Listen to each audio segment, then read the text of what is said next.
السلام علیکم لسنرز، آج جو میں ناول ریڈ کرنے جا رہی ہوں وہ ہے زرد موسم، جو کہ تحریر ہے راحت جبین کی۔ چلیے شروع کرتے ہیں اس کی قسط نمبر 6۔ ناول شروع کرنے سے پہلے اگر آپ نے میرے چینل کو سبسکرائب نہیں کیا تو پلیز انہیں سبسکرائب کر دیجئے، ساتھ ہی بیل آئیکن کو بھی پریس کریں تاکہ ہر نئے آنے والے ناول کی اپڈیٹ آپ کو ملتی رہے۔ ویڈیو کو لائک کیا کریں، کمنٹ ضرور کیا کریں اور دوسرے چینل کو سبسکرائب کرنا ہرگز نہ بھولیں، کیونکہ وہاں آپ کو کمپلیٹ ناول سننے کو ملتے رہیں گے۔ Let's start it. جانتے ہو میں تمہارے ساتھ کیوں رہ رہی ہوں؟ بڑے سے مگ سے اٹھتی گرم بھاپ پر نظر جماتے وہ بیٹھا ہوا تھا۔ چونک گیا۔ اس نے کیتھی کا سوال سنا تھا، سماعتیں مسلسل ہوتی بارش کی آواز بھی سن رہی تھی۔ حالانکہ بارش اور اس کے بیچ بند کھڑکی تھی، مگر وہ سن سکتا تھا۔ بارش مسلسل ہو رہی تھی، جس کی وجہ سے سردی کی شدت میں بے پناہ اضافہ ہو گیا تھا۔ مجھ سے کچھ کہا؟ کیتھی کو تنخواہ ملی تھی، سو اس نے شاندار سے ڈنر کا اہتمام کیا تھا۔ اچھی خوراک نے اس کے وجود میں سکون بخشا تھا۔ وہ مکمل آسودگی اور سکون محسوس کر رہا تھا۔ وہ اٹھ کر کھڑکی کھول دی اور بلا وجہ باہر جھانکنے لگی۔ ہوا، بارش اور سردی ایک ساتھ کمرے میں وارد ہوئے تھے۔ کھڑکی بند کر دو کیتھی، شامیر نے جھنجھوڑے لے کر کہا۔ وہ کھڑکی بند کر کے پلٹی اور وہیں کھڑی ہو کر شامیر کو دیکھنے لگی۔ اس کے چہرے اور بالوں پر بارش نے نمی چھوڑ دی تھی اور کھڑی ناک بے تحاشا سرخ ہو رہی تھی۔ تم نے مجھ سے کچھ کہا تھا؟ شامیر کی آواز نرم اور بوجھل سی تھی۔ آخر میں نے تمہارا انتخاب کیوں کیا؟ شامیر نے کافی کا گرم گھونٹ بھرا اور پھر غور سے سامنے کھڑی عورت کو دیکھا، جو عمر میں اس سے بڑی تھی، زیادہ خوبصورت بھی نہ تھی۔ ہاں، اس کا جسم زبردست تھا، کنواری لڑکی کی طرح لوچدار، اور وہ کبھی بھی کنواری نہ تھی۔ شاید اس وقت بھی نہیں جب اس کی عمر 14 برس تھی۔ اس کی ماں اسے چھوڑ گئی تھی اور باپ دوسری شادی رچا کر نئی زندگی میں مگن ہو چکا تھا۔ شامیر کی نظریں اس کے وجود سے ہوتی چہرے پر رک گئی تھیں۔ کیتھی کے چہرے پر اس کی اصل عمر جھلک رہی تھی، اور وہ کہہ رہی تھی، اس لیے نہیں کہ تم کم عمر ہو، ہینڈسم ہو۔ تم سے زیادہ ہینڈسم جارج ہے، وہ مجھے شادی کی پیشکش کر چکا ہے۔ تو تلخ کافی کا بڑا سا گھونٹ بھرتے ہوئے شامیر نے سوال کیا۔ کیتھی آہستگی سے چلتی اس کے قریب آئی، دونوں ہاتھ شامیر کے کندھے پر ٹکائے، پھر ذرا سا جھکی، شامیر کے چہرے پر نہ جانے کیا کھوجنے لگی۔ میں دیکھنا چاہتی تھی، ایک مسلم پاکستانی مرد میں ایسا کیا ہے، ایک عورت اس کی خاطر اپنا مذہب اور بیٹی کو چھوڑ کر چلی جائے، اپنی پوری تہذیب، سابقہ زندگی کو ٹھوکر مار دے۔ شامیر ساکت رہ گیا تھا۔ مگ سے اٹھتی گرم بھاپ کیتھی کے چہرے پر پھیل رہی تھی۔ ایسا کیا تھا ایک مسلمان پاکستانی مرد میں کہ وہ، میری ماں، سب کچھ چھوڑ کر چلی گئی؟ شامیر نے کچھ کہنا چاہا، کیتھی نے اس کے ہونٹوں پر دھیرے سے انگلی رکھ دی۔ لیکن شامیر، مجھے تم میں کچھ ایسا نظر نہیں آیا۔ اس نے انگلی اٹھا کر بغور شامیر کو دیکھا۔ تم میں تو ایسا کچھ بھی نہیں کہ تمہاری خاطر خود کو بدل دوں، حالانکہ تم کم عمر بھی ہو، اور الٹا تم بدل گئے۔ شراب پیتے ہو، میرے ساتھ بغیر شادی کے رہ رہے ہو، ہر وہ چیز کھاتے ہو جو مذہب میں حرام ہے۔ تم پریشان ہو گئے، پیارے۔ مجھے تمہارے مذہب کے بارے میں بہت کچھ معلوم ہے۔ بالکل ننھے بچے لگتے ہو۔ اوہ، میں تمہیں کس قدر پسند کرتی ہوں۔ میں تمہاری خاطر نہ تو مذہب بدل سکتی ہوں اور نہ اپنا ملک چھوڑ سکتی ہوں۔ وہ غیر محسوس طور پر اپنا آپ اس کی قربت سے شامیر کو الجھانے لگی تھی۔ اس نے اٹھنا چاہا، مگر کیتھی نے آہستگی سے شامیر کے اور اپنے درمیان کافی کا مگ بھی ہٹا دیا، مگر اس کا تمام تر التفات شامیر کو اس کی طرف مائل نہ کر سکا۔ آخر اس نے 2-4 گالیاں دیں اور جا کر بستر پر دراز ہو گئی۔ کچھ دیر کے بعد ہلکے ہلکے خراٹے کمرے کی ہولناک خاموشی میں شگاف ڈالنے لگے تھے۔ شامیر کے بے حس و حرکت وجود میں ہلکی سی جنبش پیدا ہوئی۔ وہ آہستہ اور بوجھل قدموں سے چلتا ہوا آیا اور دونوں پٹ کھول دیے تھے۔ تیز ہوا کے ساتھ بارش اس کے وجود سے ٹکراتے ہوئے اسے بھگونے لگی، مگر جو تپش اس کے اندر تھی وہ بڑھتی ہی جا رہی تھی۔ اس کے شعور کی سنسان اور گرم گلیوں میں اس کا بچپن کھیلتا تھا۔ وقار الحسن کی بے تحاشا توجہ اور محبت، اس کا خوبصورت اور روشن کمرہ، پھر اس کی ملائمت سنڈریلا۔ وقار الحسن کی محبت جو وہ ریال کے بدلے نہ جانے کہاں پیچ آئے تھے، اور ایمن کے حصے میں بس خالی اجنبی نگاہیں ہی آئی تھیں۔ اس کا کمرہ جیسے دانستہ چھین لیا گیا تھا۔ وہ ایسے ہی اداس شاموں میں اس برآمدے میں کھلنے والی سب جالی دار کیاریوں میں سے ایک کو بے حد حسرت سے دیکھا کرتی تھی۔ اس 5 کمروں والے گھر میں ایمن کے لیے کوئی کمرہ نہ تھا۔ وہ یوں ہی بھری دوپہر میں کبھی لاؤنج میں قالین پر تو کبھی اس برآمدے میں ستون سے ٹیک لگا کر اونگتی رہتی، اور سردیاں اسٹور میں گزر جاتی۔ اور سنڈریلا، جو کہیں اس کے اندر بس گئی تھی، اس کے شعور کی گرم دوپہر میں اس کا بچپن کھیلتا تھا۔ املتاز کے زرد گچھوں میں چھپا اجنبی پرندہ زور سے چیخا اور پھر سے اڑ گیا۔ ایمن ہڑبڑا کر جاگی اور حیرت سے ادھر ادھر دیکھنے لگی۔ سامنے وسیع لان چھاٹ جھنکار میں بدل چکا تھا۔ اوہ، تو میں یہاں ہوں۔ اس نے ایک طویل سانس لے کر اعصاب ڈھیلے چھوڑے۔ اسے یاد آیا کہ ڈاکٹر شہروز رضا نے کہا تھا کہ سیدھی گھر جائے، اس گھر میں جہاں اس کا شوہر اس کا انتظار کر رہا ہے۔ لیکن ایمن وہاں نہ گئی تھی، وہ یہاں آ گئی تھی، 5 کمروں والی کوٹھی میں۔ حالانکہ یہاں کون میرا انتظار کر رہا ہے؟ وہ جب سے آئی تھی یہیں برآمدے کی سیڑھیوں پر بیٹھی اونگ رہی تھی۔ اس نے دروازے کی دوسری طرف کسی کو خبر بھی نہ ہونے دی۔ ڈاکٹر شہروز رضا، وہ بہت چلاک انسان ہے۔ مجھے اب ان کے پاس نہیں جانا، میں واقعی پاگل ہو جانا چاہتی ہوں۔ اس نے بے حد سنجیدگی سے تہیہ کیا۔ عقب میں جالی کا دروازہ زور سے کھلا اور بند ہوا۔ ایمن، تم یہاں بیٹھی کیا کر رہی ہو؟ اندر کیوں نہیں آئی؟ بابر نے حیرت اور خوشی کے ملے جلے تاثرات کے ساتھ پوچھا۔ ایمن نے سر اٹھا کر بے حد خفگی سے بابر کو دیکھا۔ آپ مجھے ڈاکٹر کے پاس کیوں چھوڑ آئے تھے؟ میں؟ بابر نے حیرت سے اسے دیکھا۔ تم نے خود کہا تھا کہ تم وہاں جانا چاہتی ہو۔ میں وہاں نہیں جانا چاہتی تھی، کیا میں پاگل ہوں؟ وہ غصے سے پھٹ پڑی۔ بابر اپنے کپڑوں کی پرواہ نہ کرتے ہوئے ایمن کے قریب بیٹھ گیا تھا۔ ریلیکس، میں چاہتا ہوں تم بالکل پہلے جیسی ایمن بن جاؤ۔ نہیں بن سکتی، مر چکی ہے ایمن، کیوں مردوں کو زندہ کرتے ہو؟ ایمن چیخ اٹھی تھی۔ ایمن، مائی سویٹ سسٹر، ادھر دیکھو میری طرف۔ وہ آہستہ آہستہ اس کا سر تھپتھپانے لگا۔ میں اب ڈاکٹر کے پاس نہیں جاؤں گی، مت جانا۔ مگر ایمی، میں تو تمہارا بھائی ہوں، ہمیشہ سے تمہارا ساتھ دیتا آیا ہوں، کیا مجھ سے نہیں کہو گی؟ ایمن تیزی سے ہونٹ کاٹنے لگی، وہ بھی اتنی تیزی سے کہ بابر کو لگا اس سے خون بہنے لگے گا۔ تب اس نے موضوع بدل دیا۔ تم گھر کیوں نہیں گئی؟ اس نے مجھے گھر سے نکال دیا ہے۔ تاری بھائی نے؟ اور کیا، اس کے باپ نے؟ ایمن بے تک کے سوال پر چڑھ گئی۔ ظاہر ہے وہاں ان دونوں کے سوا اور رہتا ہی کون تھا؟ نہیں یار، ان کا فون تو کئی بار آ چکا ہے کہ ایمن یہاں تو نہیں آئی۔ اچھا؟ ایمن کی آنکھیں چمک اٹھیں۔ وہ میرا انتظار کر رہا ہے؟ ہاں۔ بابر کھڑا ہو گیا۔ آؤ میں تمہیں گھر چھوڑ دوں۔ ہاں، مجھے گھر جانا چاہیے۔ وہ بھی تیزی سے کھڑی ہو گئی۔ وہ ڈاکٹر بھی یہی کہہ رہا تھا۔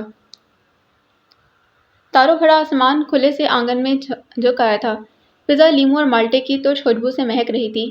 قطار در قطار چارپائیوں پر سفید پھولدار چادریں بچھی ہوئی تھیں، جن پر سفید خوبصورت کڑھائی والے تکیے آنگن میں ادھم مچا رکھے تھے۔ ان تکیوں کے سہارے بیٹھے نفوس ایک دوسرے کے ساتھ خوشگپیوں میں مصروف تھے۔ بچوں نے آنگن میں ادھم مچا رکھا تھا۔ وہ نہ جانے کون سا کھیل کھیل رہے تھے۔ چارپائیوں کے درمیان میں رکھی 6 میزوں پر کہیں سنگترے تھے تو کہیں چائے کے تھرماس۔ دونوں ملازمائیں مستعد سی آخری چارپائی پر تھیں۔ باتوں کے درمیان انہیں کسی نہ کسی کام سے پکار لیا جاتا، اگرچہ وہ سارے کام سمیٹ کر بیٹھی تھیں۔ اس گھر کی مستقل نوکرانیاں تھیں اور یہی رہائش پذیر تھیں۔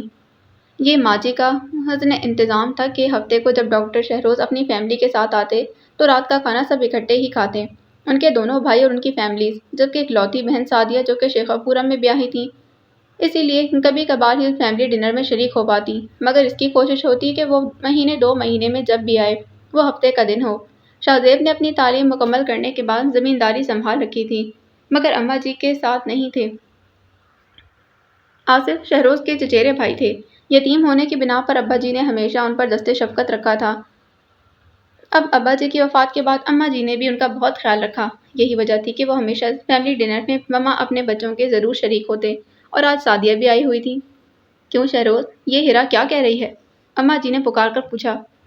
ڈاکٹر شہروز ہاتھ دھو کر آئے، سفید شلوار قمیض میں دونوں آستین موڑے، مگن سے انداز میں تولیے سے ہاتھ خشک کرتے اماں جی کے پاس ہی آ بیٹھے۔ آپ کی یہ بہو کبھی بڑی نہیں ہوگی اماں جی، بچوں کی طرح شکایتیں لگاتی ہے۔ Excuse me? اماں جی کے داہنی طرف بیٹھی ہیرا نے ناراضی سے اسے دیکھا۔ بائی دا وے، اس بار کون سی فرد جرم عائد ہوئی ہے؟ ان کا انداز ہلکا پھلکا اور شریر سا تھا۔ تم گھر میں ٹائم کیوں نہیں دیتے؟ یہ شکایت بھی جلد ہی دور ہو جائے گی۔ انہوں نے عقب میں موجود گو تکیہ ٹھیک کیا اور سنترا اٹھا کر چیلنے لگے تھے۔ میں اپنا کلینک گھر پر ہی بنا رہا ہوں۔ اس اطلاع پر ہیرا نے بے حد چونک کر انہیں دیکھا۔ شہروز نے کبھی ایسا ارادہ ظاہر تو نہیں کیا تھا۔ پورا پوشن فارغ ہی تو ہے، میں نے تو اس لیے بنایا تھا کہ… وہ کہتے کہتے رکے، پھر پوچھنے لگے کہ باغ کے ہیں؟ اشارہ سنگترے کی طرف تھا۔ ہاں، اماں جی نے جواب دیا۔ وہ ہیرا کی طرف دیکھ کر مسکرائیں۔ اچھا ہے، اس طرح تمہاری شکایت بھی دور ہو جائے گی، ڈاکٹر صاحب پر نظر رکھنا بھی آسان ہو جائے گا۔ آصف نے جملہ پھینکا۔ صاحب، ہم حالات پر یقین رکھتے ہیں، ڈاکٹر شہروز ہنسے تھے۔ بھیا 4۔ آصف کی بیوی نے اس بری طرح گھوڑا کہ انہیں جملہ ادھورا چھوڑنا پڑا۔ 2 ہی بچوں کے بڑے حقوق ہوتے ہیں شہروز، وقت نکالا کرو۔ اماں جی نے سمجھانا چاہا۔ آپ تو یوں کہہ رہی ہیں گویا کہ محترمہ سارا دن میرے انتظار میں گھر بیٹھی رہتی ہیں۔ اوف، یہ مردوں کی سائیکی۔ ہیرا نے ٹھنڈی سانس بھری۔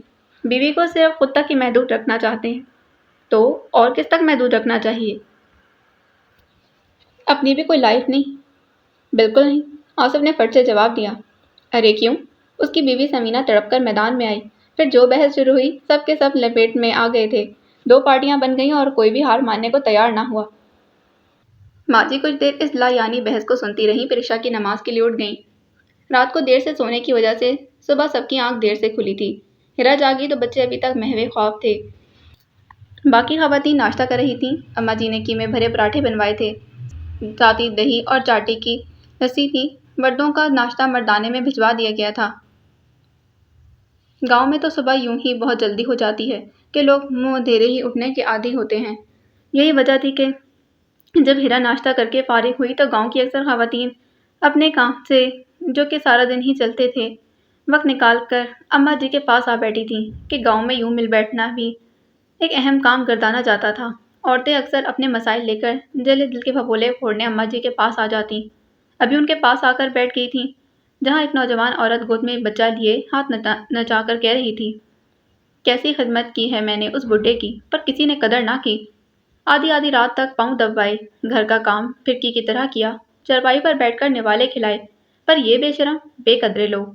اللہ اجر دے گا صدیقہ۔ وہ گالیوں پر اتری تو اماں جی نے تسلی دی۔ صدیقہ بھڑک اٹھی۔ اللہ نے اجر تو پتہ نہیں کب دینا ہے، اس بڈھی نے تو اجر دیا ہے نا۔ اس نے آستین الٹ کر بازو دکھایا جس پر نشان پڑا تھا۔ جھوٹی سچی شکایتیں لگا کر اپنے بیٹے سے مجھے مار پڑوائی۔ وہ آنکھ میں آنسو بھر لائی تھی۔ اماں جی نے تعصب سے اسے دیکھا۔ کہتی ہے میرے آگے زبان چلاتی ہے، میں نے اس کے سامنے زبان چلا کر کیا کرنا ہے؟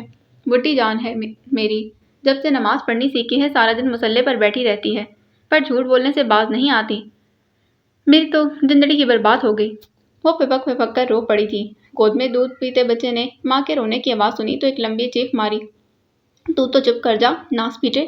وہ رونا بھول کر بچے کو زور زور سے تھپکنے لگی۔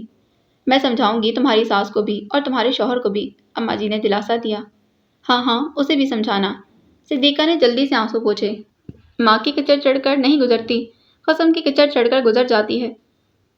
صدیقہ کی نند نے بڑی ہی غلط وقت پر انٹری دی تھی۔ ارد گرد عورتیں ہوشیار باش ہو گئیں کہ زبردست تماشا متوقع تھا۔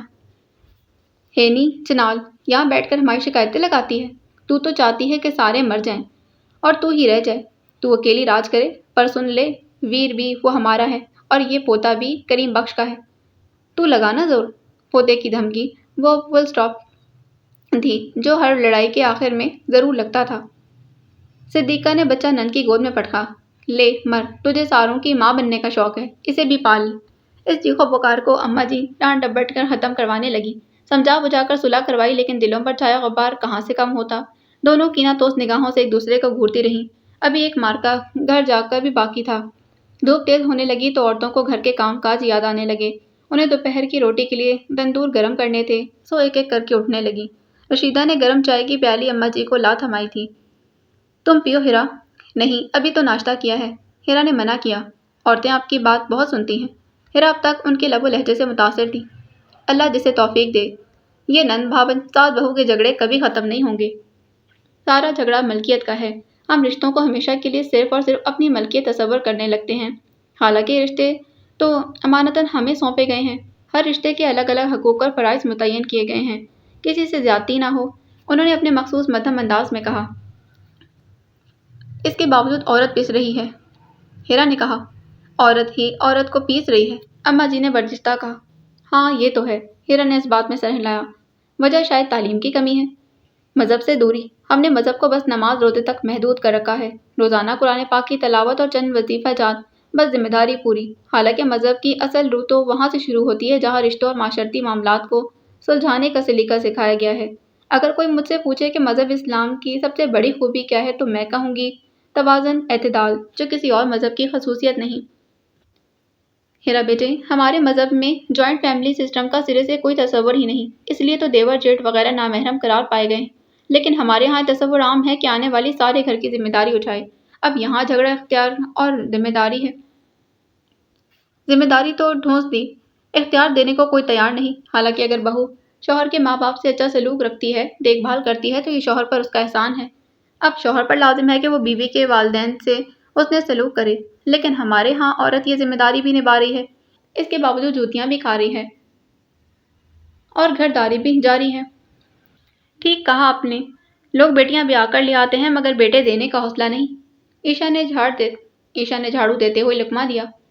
ہیرا نے مسکرا کر اس کی بات سنی اور اماں جی کو غور سے دیکھتے ہوئے کہا، لیکن کچھ لوگ آپ جیسے بھی تو ہوتے ہیں، آپ نے کتنی آسانی سے اپنے بیٹے ہمیں سونپ دیے۔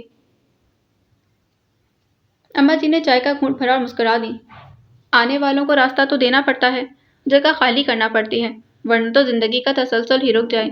اگر راستے ہی دیوار بن کر کھڑے ہو جائیں گے تو انسانی بقا اور ارتقاء کا عمل اسی طرح ٹوٹ پھوٹ کا شکار ہوگا۔ عمر اور عادل اٹھ گئے تھے۔ ایک نوکرانی منہ دھلانے کے لیے انہیں باتھ روم میں لے جا رہی تھی۔ اماں جی کی نظریں اس پر جم گئیں۔ ایک بات ہمیشہ یاد رکھنا، یہ وہ پرندے ہیں جنہیں وقت مقرر پر گھونسلہ چھوڑ دینا ہے۔ پرندہ اڑنا سیکھ لے تو نئے آشیانے ان کی منزل ہوتے ہیں۔ انہیں اپنے گھونسلے تک محدود رکھنا فطرت کی راہ میں رکاوٹ ہے اور کچھ نہیں۔ اور والدین کے حقوق، اسی بات پر ہم اپنی اولاد کو بلیک میل کرتے آئے ہیں۔ کیا میرے بچے میرے حقوق پورے نہیں کر رہے؟ حقوق صرف گھٹنے سے لگ کر پورے نہیں ہوتے۔ تم لوگ وہاں بیٹھ کر بھی میرے حالات سے پوری طرح باخبر رہتے ہو۔ میری ہلکی سی تکلیف، ذرا سی آواز پر بھاگ پڑتے ہو۔ میرا کوئی مسئلہ نہیں رہتا اگر میں تم لوگوں سے کہہ دوں۔ مجھے تو خوشی ہے کہ میری اولاد میں بلا کا توازن پایا جاتا ہے۔ وہ حقوق و فرائض کی اس جنگ میں ہمیشہ ہی سرخرو ٹھہرے۔ پھر بھی آپ کو جیلسی نہیں ہوتی کہ آپ کے بیٹے اپنی بیویوں کا اتنا خیال رکھتے ہیں؟ ماں جی نے قدرے گھور کر اسے دیکھا مگر وہ سنجیدہ تھی۔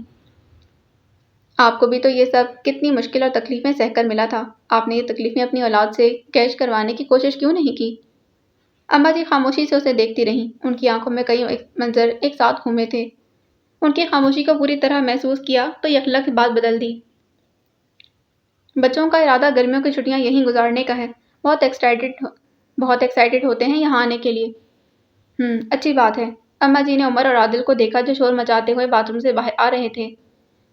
تم بتاؤ، یہ شہروز کے پاس بس عورتیں ہی مریض بن کر آتی ہیں؟ اماں جی کے سوال پر ہیرا نے چونک کر انہیں دیکھا۔ کیوں؟ جب بھی مجھ سے دعا کروائی کسی نہ کسی لڑکی کے بارے میں ہی کروائی ہے، انہوں نے متبسم انداز میں ہیرا سے کہا تو وہ بے ساختہ ہنس دی۔ اسی لیے تو کلینک گھر میں بنوا رہی ہوں۔ ساتھ ہی اسے خیال آیا کہ شہروز نے یہ خیال پہلے تو کبھی ظاہر نہیں کیا۔ اسے گھر آتا دیکھ کر اس کے شوہر نے کچھ بھی نہیں کہا تھا، بس بابر کے ساتھ سلام دعا میں مصروف ہو گیا۔ ایمن خاموشی سے اجنبیوں کی طرح بیڈ روم میں آ کر بیٹھ گئی تھی۔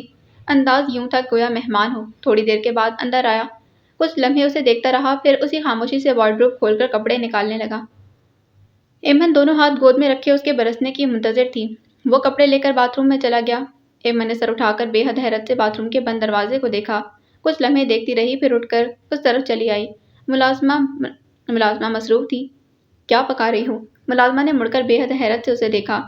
بیگم صاحبہ نے نہ جانے کتنے عرصے کے بعد کچن میں آ کر یہ سوال پوچھا تھا، ورنہ تو یہ کچن اسی کے بل بوتے پر چلتا تھا۔ صاحب باہر کھانا کھانے کے شوقین تھے، بس کبھی کبھار ہی گھر میں فرمائش کرتے۔ بیگم صاحبہ کو اس کچن تو کیا پورے گھر سے کوئی سروکار نہ تھا۔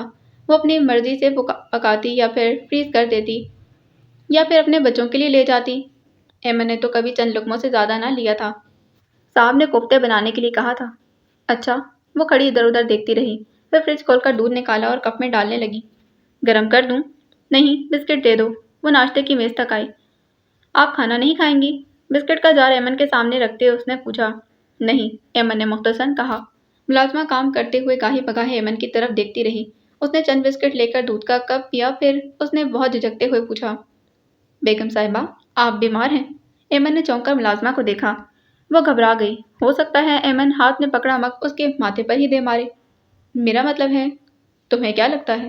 ایمن نے اس کی بات کاٹی۔ دیکھنے سے تو لگتا ہے جی آپ پر کوئی سایہ ہو گیا ہے یا کسی نے کوئی عمل کروا دیا ہے۔ میری چھوٹی بہن کے بھی یہی ہوا تھا، پھر ہم نے تعویذ کروایا تو آرام آیا۔ آپ کہیں تو آپ کو بھی، اس نے جھجکتے ہوئے کہا، پھر تیزی سے اپنی بات مکمل کی۔ ایمن کھڑی ہو گئی۔ تم ٹھیک کہتی ہو، مجھ پر آسیب ہے سغرا، ایسا آسیب جس پر کوئی تعویذ اثر نہیں کرتا۔ وہ لڑکھڑاتے قدموں سے باہر نکلی اور لاؤنج میں کاؤچ پر دراز ہو گئی۔ کچھ لمحے چھت کو تکتے ہوئے ڈاکٹر شہروز کے بارے میں سوچتی رہی، پھر نیند آ گئی، اور نیند ان حالات میں بہت کم اس پر مہربان ہوتی تھی۔ کچھ دیر کے بعد بیڈ روم کا دروازہ کھلا اور وہ باہر نکلا۔ کاؤچ پر ایمن کو دیکھ کر رک گیا۔ وہ بچوں کی طرح دونوں گھٹنے سینے میں گھسائے محو خواب تھی۔ گھنگریالے بال چہرے کے اطراف میں بکھرے ہوئے تھے، شربتی آنکھوں کے پپوٹوں پر ہلکا براؤن رنگ عجیب تاثر دے رہا تھا۔ نیم والب گلابی تو نہ رہے تھے، مگر ان کا گھٹاؤ اب بھی دل کھینچتا تھا۔ وہ بہت ہی برا دن تھا جب میں نے اسے شادی کی۔ اپنے اندر بڑھتی طلب کو روکنے کی صحیح کی اور باہر کی طرف قدم بڑھا دیے تھے۔ یہ یہاں کیوں سو رہی ہے؟ اندر بیڈ روم میں۔ وہ مڑا اور اس کا سر سہلاتے پکارنے لگا، ایمن اندر چل کر سو۔ اس کے بازو سے لپٹ گئی۔ اس نے تذبذب کے عالم میں اسے دیکھا۔ وہ اب بھی نیند میں تھی۔ وہ جھکا اور اسے بازو میں سمیٹ کر اندر چلا گیا۔ صاف، نہ جانے کب تک یہ بوجھ ڈھوئیں گے۔ اندر آتی ملازمہ نے بے حد تعصب سے بیڈ روم کے بند دروازے کو دیکھا تھا۔ میرے کلینک کے لیے یہ پوشن زبردست لوکیشن ثابت ہوگا، ڈاکٹر شہروز نے کہا۔ لنچ کے بعد جب ہیرا بچوں کو سلانے لگی تو وہ دونوں بچے پوشن سے نکل آئے۔ وہ دونوں پچھلے پوشن میں نکل آئے تھے، جہاں پچھلے چند دنوں میں شہروز کلینک کے حساب سے مناسب تبدیلیاں کروا رہے تھے۔ یہ پوشن 2 سال سے کرائے پر تھا، لیکن دیکھنے سے ہی اندازہ ہوتا کہ رہنے والے باذوق لوگ تھے کہ گیٹ کے ساتھ والی دیوار سے لپٹی بیلیں سرسبز و شاداب تھیں اور برآمدے میں رکھے گملے تر و تازہ۔ بے تحاشا سبزے نے اس گول برآمدے کو بے حد ٹھنڈک کا احساس بخشا ہوا تھا۔ کیریوں میں کھلے رنگ برنگے پھول مشام جاں کو مہکاتے اور نظروں کو تسکین بخشتے تھے۔ اس پرسکون ماحول میں پیشنٹ اپنی آدھی الجھنیں بھول جائے گا۔ ہیرا نے بیل کو ہلکا سا جھٹکا۔ اس نے فراخ دلی سے پھول برسا دیے تھے۔ میں بھی یہی چاہتا ہوں کہ مریضوں کو بالکل گھر جیسا ماحول ملے۔ ڈاکٹر شہروز رضا نے بہت غور سے نیچے آئے پھولوں کو دیکھا۔ پھول 2 رنگ کے تھے، سفید اور گلابی۔ انہیں اماں جی کا خیال آ گیا۔ ڈاکٹر صاحب، وہ گھر سے بھاگ کر آتے ہیں۔ انہیں گھر نصیب ہوں تو بھاگیں ہی کیوں؟ وہ تو بنگلوں، کوٹھیوں اور مکانوں سے بھاگ کر آتے ہیں۔ کنکریٹ کی دیواروں کو گھر کا نام نہیں دے سکتے۔ جو کنکریٹ کی دیواریں پھیل رہی ہیں، گھر سکڑ جاتے ہیں۔ انہوں نے آہستگی سے کہا اور آگے بڑھ کر اس کمرے کا دروازہ کھولا جسے انہوں نے کلینک کے طور پر سیٹ کیا تھا۔ کمرے کی فضا روشن اور ہوادار تھی۔ روایتی خوبصورت نقش و نگار والی بڑی بڑی کھڑکیاں جو کھلتی تو ان کے ساتھ ہی لگی گلابی پھولوں والی بیل بے ساختہ اندر جھانکنے لگتی۔ دیواروں پر خوبصورت مناظر والی بڑی بڑی پینٹنگز تھیں۔ منی پلانٹس نے کمرے کی خوبصورتی میں کچھ اضافہ کر دیا تھا۔ ایکسیلنٹ، ہیرا کے منہ سے بے ساختہ نکلا۔ کمرے کی فضا روشن اور ہوادار تھی۔ روایتی خوبصورت، ہیرا کے منہ سے بے ساختہ نکلا۔ ایسے آپ کو یہاں شفٹ ہونے کا خیال کیسے آیا؟ بس یوں ہی، انہوں نے ٹالنا چاہا۔ آپ تو اس پوشن کو کرائے پر دینے کے لیے بھی بمشکل تیار ہوئے تھے۔ پہلے ایک امید تھی، ڈاکٹر شہروز نے کہا اور کھڑکی کھولنے لگے۔ کیسی امید؟ ہیرا نے خاصی بےتابی سے پوچھا۔ گاؤں میں تمہارا وقت کیسا گزرا؟ سوال گندم جواب چنا، جیسے ہمیشہ گزرتا ہے۔ ہیرا کو برا لگا۔ اماں جی سے کیا باتیں ہوئیں؟ جو ہمیشہ ہوتی ہیں۔ وہ چڑ سی گئی۔ شہروز ہیرا کے پکارنے پر مسکرا دیے تھے۔ شاید کبھی اماں جی ہمارے ساتھ آ کر رہنے پر تیار ہو جائیں۔ انہیں گاؤں راس آ گیا ہے، وہ وہاں سے کبھی نہیں آئیں گی، ہیرا نے سنجیدگی سے جواب دیا۔ ہاں، ہلکی سی سوچ کی پرچھائی شہروز کی آنکھوں میں لہرائی۔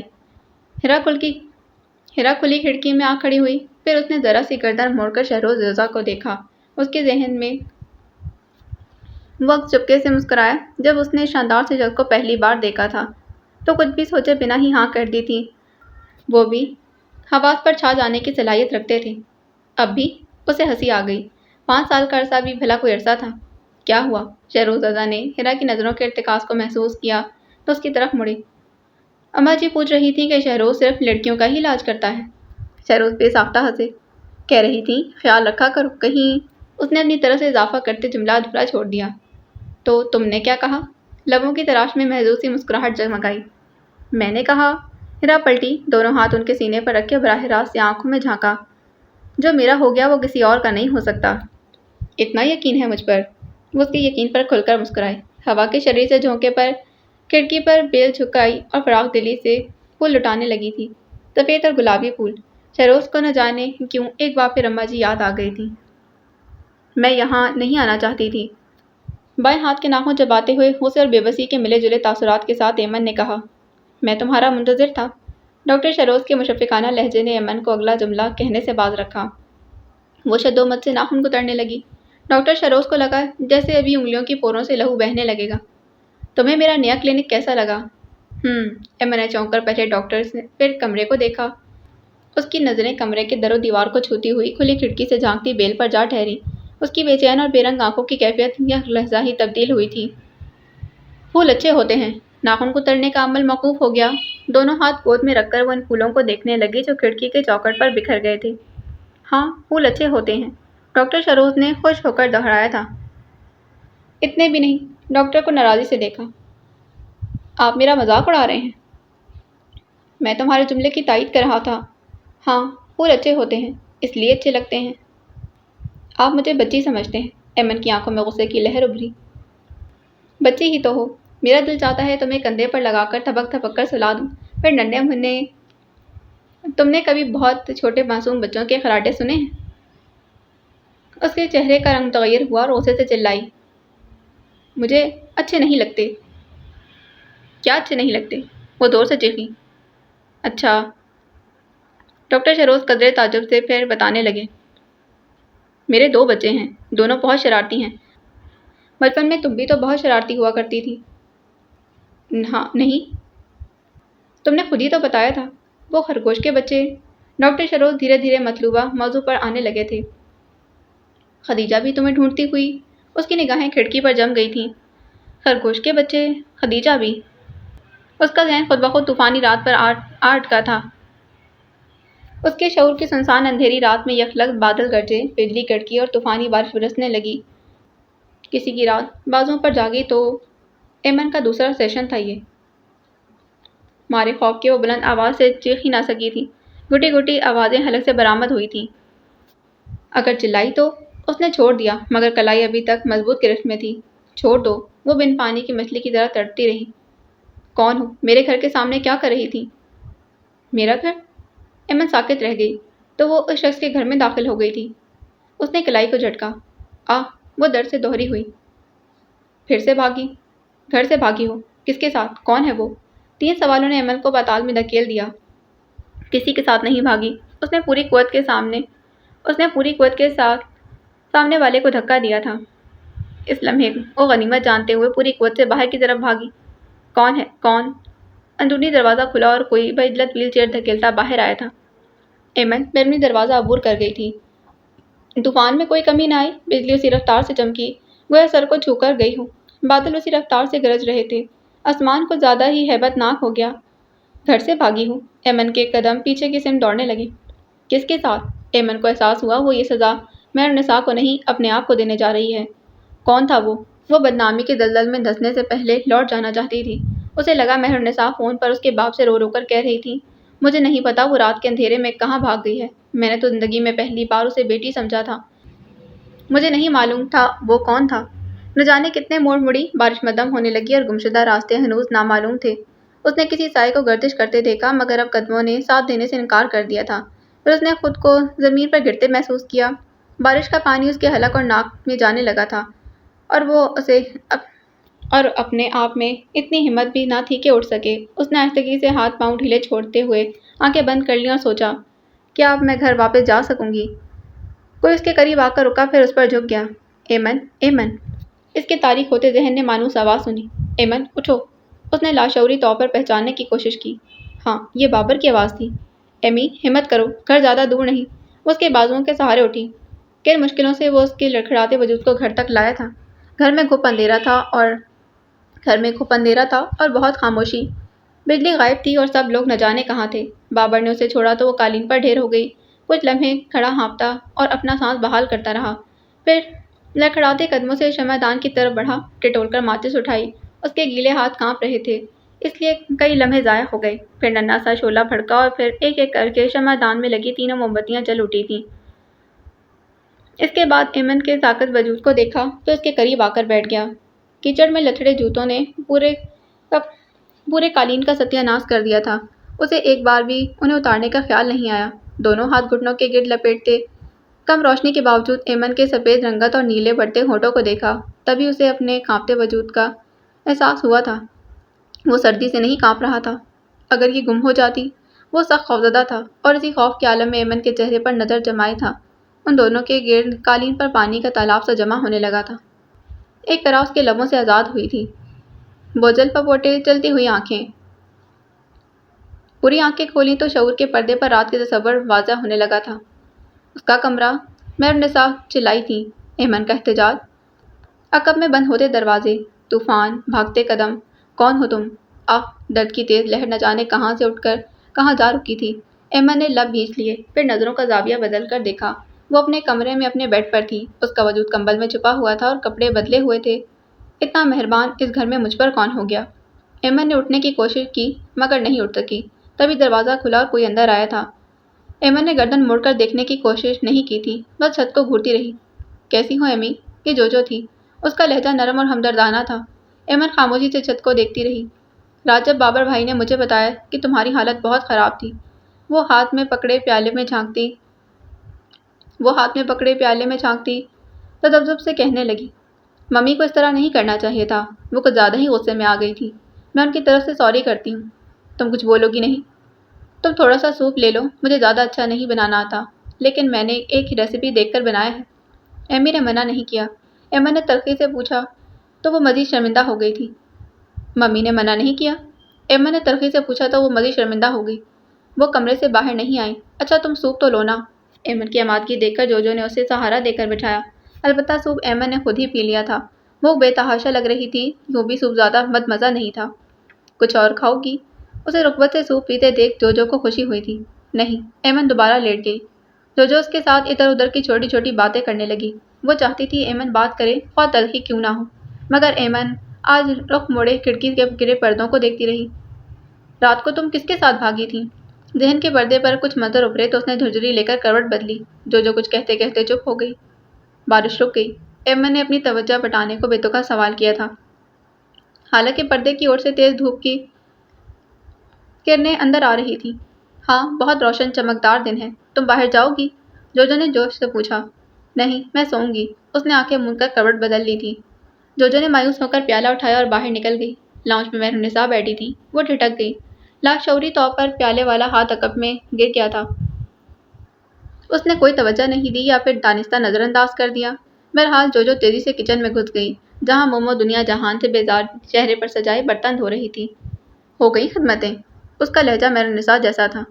مومو پلیز، اسے اس وقت ہماری دلجوئی کی ضرورت ہے، جوجو نے سنجیدگی سے کہا۔ وہ برتن دھونے لگی تھی۔ ایمی کے ساتھ اچھا نہیں ہوا۔ رات کو اسے ایمن کے ساتھ ہونے والی زیادتی کا پوری طرح ادراک ہوا تھا۔ اس نے سارا واقعہ بے حد منجمد کر دینے والی کیفیت کے ساتھ دیکھا تھا۔ اسے ایمن کے ساتھ ہمیشہ پرخاش رہی تھی کہ وہ اور مومو شیئر کرتی ہیں، جبکہ ایمن پورے کمرے کی مکمل مالک تھی، مگر جس پر مہرالنساء نے ایمن کو گھر سے باہر نکالا اس کی سوچ کے زاویے بدل گئے تھے۔ وہ ششدر سی رہ گئی۔ اسے اپنی ماں سے سنگ دلی کی توقع نہیں تھی۔ میں رات ایک پل کے لیے بھی نہیں سو سکی، جوجو نے میز کی سطح کو ناخن سے کچلتے ہوئے کہا۔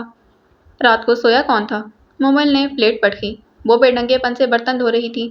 نل کھلا، جھاگ جھاگ جس کے چھینٹے سنک سے باہر تک آ رہے تھے۔ ایمن کا اس گھر پر اتنا ہی حق ہے جتنا ہمارا۔ ممی کو اس طرح نہیں کرنا چاہیے تھا۔ ڈیڈی کو پتہ چلے تو کیا سوچیں گے؟ مومل نے قدرے حیرت سے جوجو کو دیکھا، پھر جھنجھلا کر پتیلی کا ڈھکن اٹھایا۔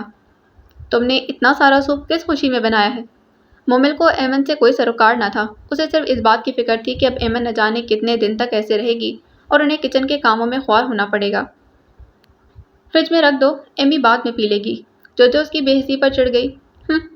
مومل نے پتیلی کا ڈھکن خاصے زور سے بند کیا تھا۔ ایمن کی آنکھ کھلی تو باہر سے ہلکے ہلکے شور کی آواز آ رہی تھی۔ نیم غنودہ کیفیت سے باہر نکلتے اسے آواز آئی۔ وہ مہرالنساء کو پکار رہی تھی۔ ڈیڈی کا فون ہے؟ ایمن نے پٹ سے آنکھیں کھولی اور تیزی سے اٹھنے کی کوشش کی مگر رک گئی، پھر آہستگی سے دوبارہ لیٹ گئی۔ اب جسم میں درد نہیں تھا، سر کا بوجھل پن اور آنکھوں سے جلن بھی پہلے سے کم تھی، شاید بخار اتر گیا تھا۔ ڈیڈی؟ دونوں ہاتھ سینے پر باندھتے ہوئے ایمن نے یہ لفظ کئی بار دہرایا۔ اسے لگا لبوں نے ایک اجنبی نام کو چھو لیا ہو۔ اس کے اندر کہیں محبت اور اپنائیت کا احساس نہیں جاگا۔ وہ وقار الحسن سے پوری طور پر بدگمان ہو چکی تھی، جو اسے مہرالنساء کے سپرد کر کے بھول گئے تھے۔ اب یہ عورت رات کے واقعے کو کیا رنگ دے گی؟ ایمن نے تھوک نکلتے ہوئے اندازہ لگانے کی کوشش کی، اور وہ بخوبی اندازہ لگا سکتی تھی۔ اس نے کان لگا کر سننے کی کوشش کی۔ مہرالنساء کی ہلکی سی آواز آ رہی تھی۔ وہ پرسکون انداز میں روزمرہ کی باتیں کر رہی تھیں۔ تبھی دروازہ کھلا اور وہ اندر آئی تھی۔ ڈیڈی بلا رہے ہیں۔ ایمن نے تذبذب سے اسے دیکھا، پھر نفی میں سر ہلا دیا۔ اس کی آنکھوں میں استجاب امڈ آیا تھا۔ ایمی؟ ایمن نے کروٹ بدل لی۔ وہ سو رہی ہے۔ کچھ دیر کے بعد جوجو کی ہلکی سی آواز آئی تھی۔ اس کی طبیعت ٹھیک نہیں، بخار ہے۔ اس کی پلکیں بھیگنے لگیں۔ ہم اس کا خیال رکھتے ہیں، آپ پریشان نہ ہوں۔ فون بند ہو گیا۔ تمہارے لیے بہت فکر مند تھی، جوجو نے بتایا۔ ایمن نے اس کی بات سنی اور آہستگی سے پلکیں موند لی تھی۔ اس کے دونوں گالوں پر آنسو پھسلنے لگے۔ چند لمحے اس کے جواب کا انتظار کیا، پھر مایوس ہو کر باہر نکل گئی۔ ڈیڈی سے متعلق ایمن کا رویہ جوجو کی سمجھ سے باہر تھا۔ ان دونوں کا خیال تھا کہ ایمن ڈیڈی سے ضرور شکایت لگائے گی۔ وہ دونوں ایک اور ہنگامے کے لیے تیار تھی، مگر نہ محرم نساء نے اس واقعے کو کوئی اور رنگ دیا اور نہ ہی ایمن نے کوئی شکایت کی، حالانکہ اس بار ساری غلطی بھی ان کی تھی۔ دروازہ بند ہونے کی آواز سنی اور سیدھی ہو کر آنکھوں پر بازو رکھ لیا تھا۔ دوسرے پل تیزی سے بازو ہٹا کر دیکھا تو دل دھک سے رہ گیا۔ اس کی کلائی سے بریسلیٹ غائب تھا۔ بارش کے بعد گھر کی جو حالت تھی، اسے دیکھ دیکھ کر اسے خفگان ہونے لگا تھا۔ انہیں گندگی سے چڑ تھی تو بے ترتیبی سے الجھن، اسی لیے تو گھر میں کوئی درخت کوئی پودا نہیں تھا۔ بکھرتے تھے تو گند مچتا تھا، بھر جاتے تو شور مچاتے۔ احساس پر یہ دونوں چیزیں بھاری پڑتی تھیں۔ ایسا لگتا تھا کہ اس گھر میں کبھی کوئی درخت رہا ہی نہ ہو۔ مگر کبھی اس آنگن میں چھوٹا سا مگر سرسبز و شاداب لان تھا۔ مخملی گھاس کے فرش پر رنگ برنگے پھول کوس و خزاں کی طرح بکھرتے تھے۔ رقص کرتی ہوائیں، پرندے آتے تو واپسی کا راستہ بھول جاتے، ساری فضا کو مہکاتے۔ شاخوں میں چھپی کوئل کوکتی، اس میں چھپی کوئل کی کوک کو چپکا گھن لگ گیا تھا۔ پتے بکھرتے تو تتلیاں رستہ بھولنے لگی تھیں۔ گھاس کو خطاں چاٹ گئی تھی۔ اونچے درختوں پر زرد موسم اگنے لگے تھے۔ اتنے ان ٹنٹمنٹ شاخوں پر پرندے عجیب انداز میں شور مچاتے تو یہ شور اعصابوں پر بھاری پتھر کی طرح لگتا تھا۔ پرندوں کو اڑا اڑا کر خود ہلکان ہو جاتے، مگر شور تھا کہ کم ہی نہ ہوتا۔ ان کی سماعتوں میں چھید ہونے لگے تو سارے درخت ایک ایک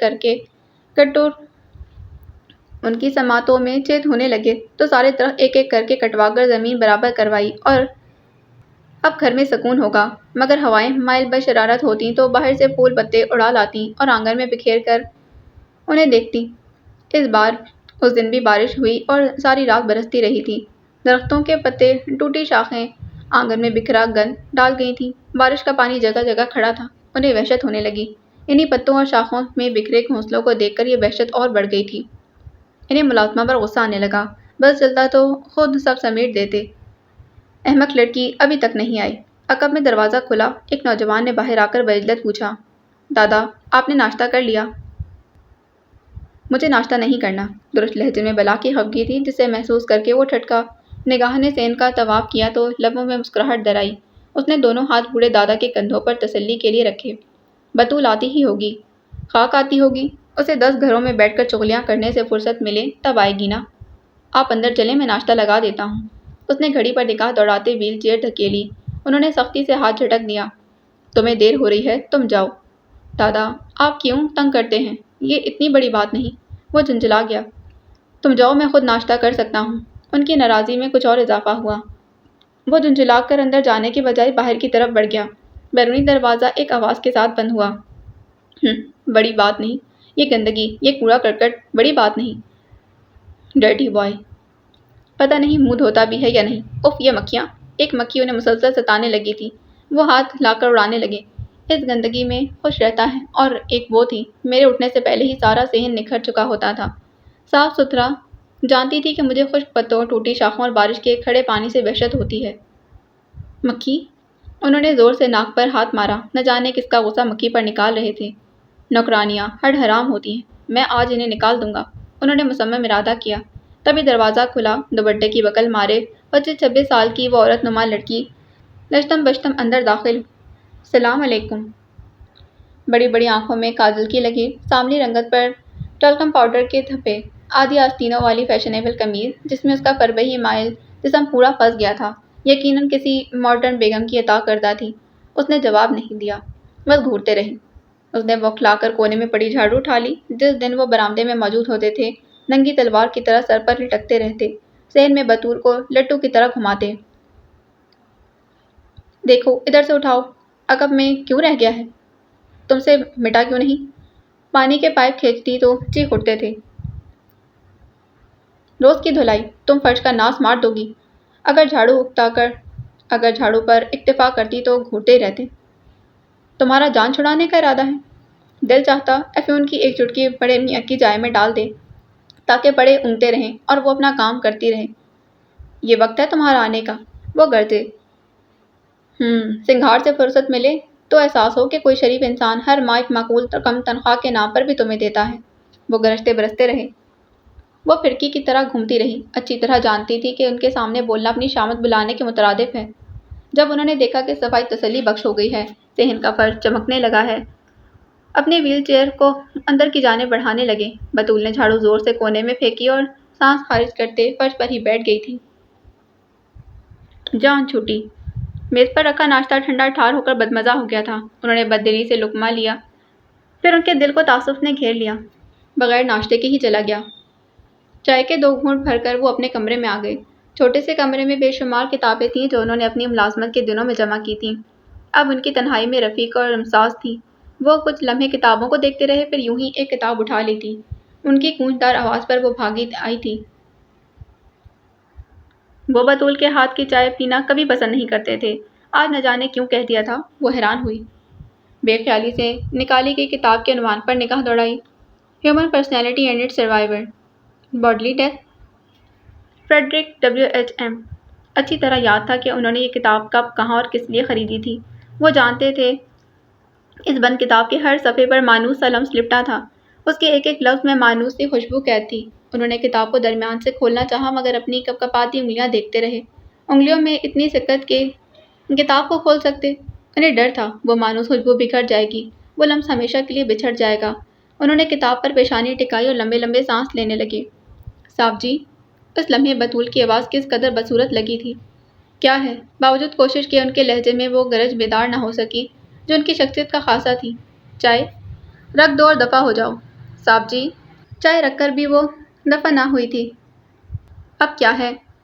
یہ صحن سے ملا ہے۔ اس نے ہاتھ آگے کیا۔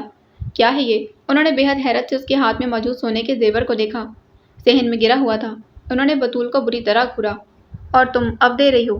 پہلے میں نے سوچا تھا کہ… بطول نے مجرمانہ احساس کے ساتھ گردن جھکا دی۔ آندھی دھول مٹی اور پتے اڑا کر لایا کرتی ہے، زیور نہیں۔ وہ زیر لب بڑبڑائے۔ اس گھر میں کوئی عورت نہ تھی، اپنے پوتے سے یہ توقع نہیں کر سکتے تھے کہ اس فیشنیبل لڑکی کی طرح سونے کے زیور گلے یا بازو میں لٹکاتے پھرے۔ تبھی ان کے ذہن میں رات کو گھر میں گھس آنے والی لڑکی اسپارک کرنے لگی۔ ٹھیک ہے، جاؤ تم۔ انہوں نے بریسلیٹ بطول سے لے لیا اور سامنے میز پر رکھ دیا۔ چائے کی پیالی اٹھاتے ہوئے ذہن میں بس ایک ہی نام تھا۔ کون تھی وہ؟ چائے کے چند ایک گھونٹ لے کر پیالی میز پر پٹک دی۔ اس عورت کو کبھی چائے بنانا نہ آئی۔ کتاب کو مقدس صحیفے کی طرح سنبھال کر میز پر رکھتے یوں ہی انگلی سے بریسلیٹ کو سیدھا کیا۔ ڈیزائننگ میں چھپے انگریزی کے 4 حروف نمایاں ہو کر جگمگانے لگے۔ ان کی نظریں 4 حروف پر گئیں۔ اندر دل کئی دھڑکنیں گم کر بیٹھا، پورا وجود ایک خاموش زلزلے کی زد میں تھا۔ لرزتی انگلی نے ایک ایک حرف کو الگ الگ چھوا۔ سارا۔ ان کے حلق میں کانٹے اگائے تھے۔ ذہن میں رات والی لڑکی اور یہ 4 حروف گڑمٹ ہونے لگے۔ وہ واپس لوٹا تو گھر میں غیر معمولی سناٹا تھا۔ اگرچہ رونق اور ہنگامہ تو کبھی بھی اس گھر کی روٹین میں شامل نہیں تھا، اس وقت دادا اخبار لیے برآمدے میں ضرور موجود ہوتے۔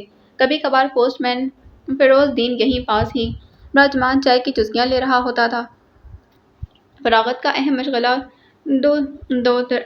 دور دراز کے علاقوں میں مقیم رشتہ داروں کو خطوط لکھنا تھا، اور رشتہ دار کتنے ہی غیر ضروری کیوں نہ ہوں۔ اس کے علاوہ مختلف اخبارات اور رسائل کے کالموں پر تبصرہ، متعلقہ کالم نگار کو اور نئے ادیبوں کی تخلیقات پر تنقید اور تبصرہ بذریعہ خط ان تک پہنچانا فریضہ اولین تھا۔